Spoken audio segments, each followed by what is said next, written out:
બનાવો ને એક બાજુ ખાવાનું મમ્મી બાસણ ધોવે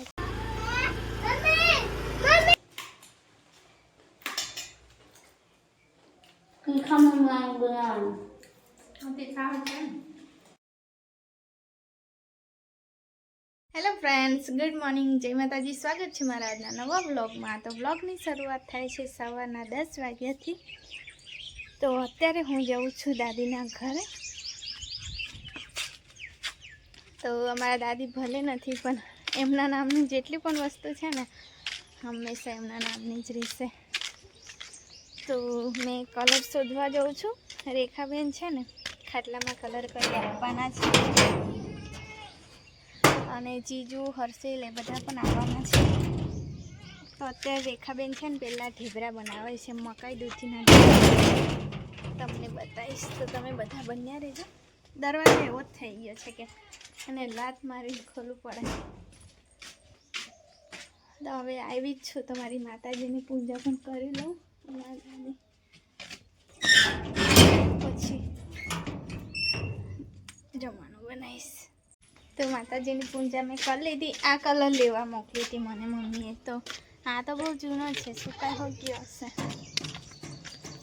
તોય મમ્મીને એકવાર બતાવી દઉં કે સુકાઈ ગયો છે. તો આ બાજુ ઝાડવું કપાઈ ગયું તો કેટલું ચોખ્ખું દેખાય, એકદમ મસ્ત.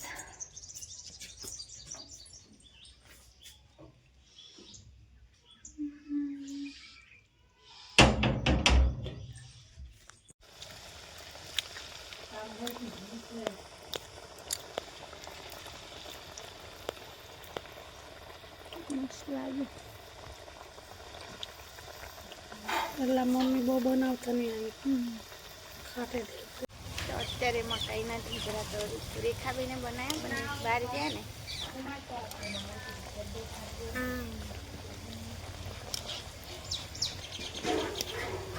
રેખાબેન બનાવતા હતા પણ બહાર ગયા એટલે હું કરવા બેઠી છું.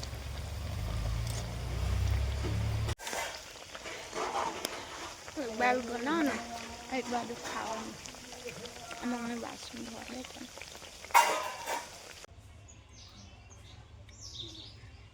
देखा कैसे जाना है उसके साथ?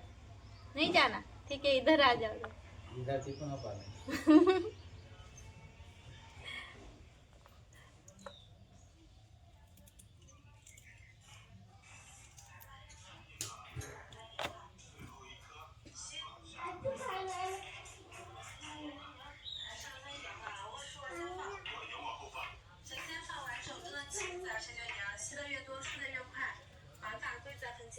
खा ले, उधर बैठ जा. आस्था के साथ पानी चाहिए, वो रहा बोतल.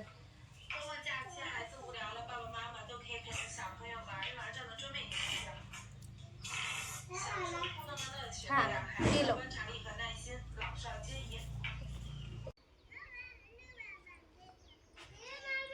हर्षिल वागी ना जाए. हाँ, खाना नहीं खाना, आ जाओ फिर.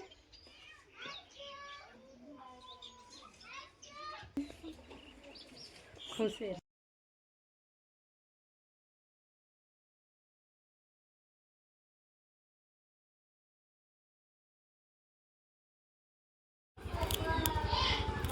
Bye bye.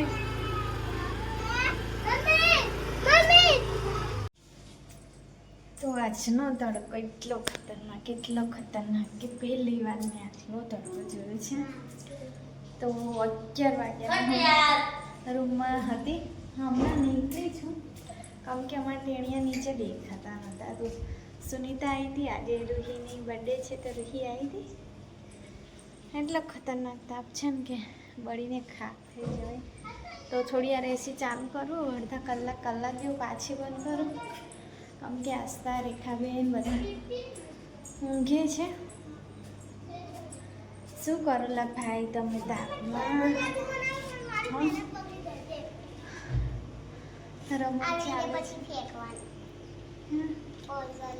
એટલો તડકો છે, બાપરે બાપ.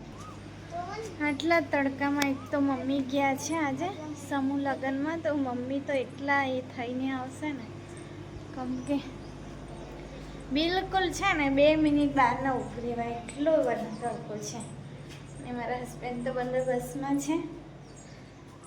આપણે ઘરે તાપ તાપ કહીએ ને, અરે રે એટલું બધું આમ આવે ને.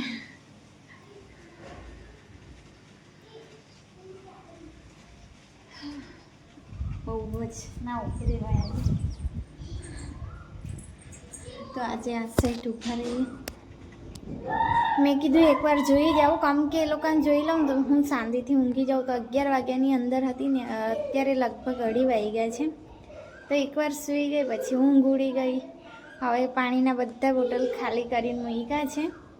આખું ફ્રીજ બગાડ્યું છે. સોડા લાવ્યા છે, દાદાએ પૈસા આપ્યા હશે એટલે ગ્લાસ કાપીને પછી પ્લાસ્ટિકના જે ગ્લાસ હોય ને તે પછી ક્વોલિટી બનાવવા મૂકી છે અંદર ફ્રીઝરમાં. તો પછી બધું અંદર ઢોળ્યું છે, પણ કંઈ વાંધો નહીં આવે. તડકામાં જાય કંઈ, આપણા જેવા સૂઈ જઈએ, છોકરાનું ઊંઘ પણ ના આવે. અને આસ્તા અને શ્રુતિને સુવડાવી દીધી છે. તો એને છે ને રૂમમાં પૂરીને મારે સુવડાવી પડી, કેમ કે મને ખબર આજનો તાપ બહુ જ છે અને બહાર રમે ને તો બીમાર પડી જાય એટલા માટે. તો આ ખાટલો રંગી આપ્યો છે રેખાબેને. મેં વિચાર્યું કે સૂઈ જાઉં, પણ હવે ઊંઘ તો આવવાની છે નહીં. અને આ બધું પણ રેખાબેને જ સાફ કરી આપ્યું છે, એટલે ઉખાડી આપ્યું છે. તો અત્યારે મેં લીંબુ તોડવા આવી છું. આમ કરીને જોવું પડે, એટલો ખતરનાક સાપ છે. તો છોકરા છે ઉપર, તો મેં વિચાર્યું કે છોકરા જોડે ભેલ બનાવીને ખાઓ. તો એક લીંબુ તોડી લીધું હે. હવે ભાગી જાઉં જલ્દી. તો હજુ બહુ મોટા નહીં થયા, પણ રસ્તો નીકળે છે એટલે કામ ચાલી જશે. કપડાં સાઈડમાં કરી દઉં, સાઈડમાં પછી લઈ લઉં.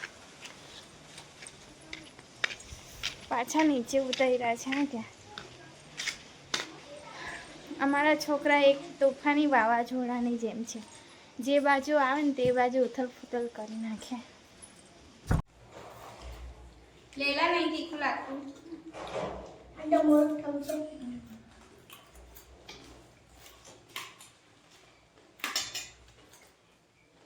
તીખા મંગાવી બનાવવાનું તીખા હતા ને બધા નાનું ખાય એમ કરીને મેં વળી મોડા નહીં.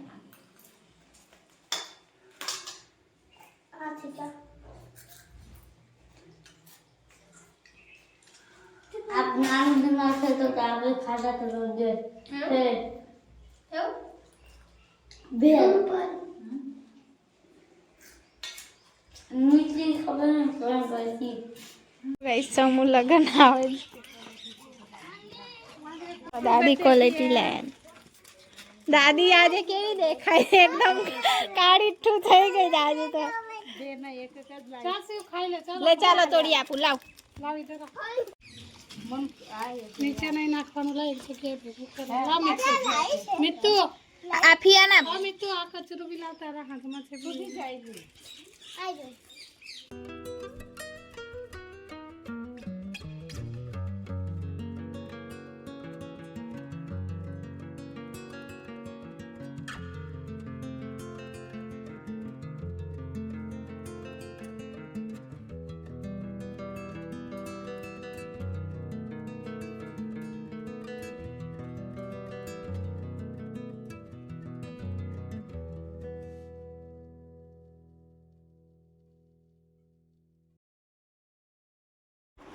દાદી કે દેખાય, કે દેખાય દાદી સરસ. આમાં જો ને, આમાં જો ને,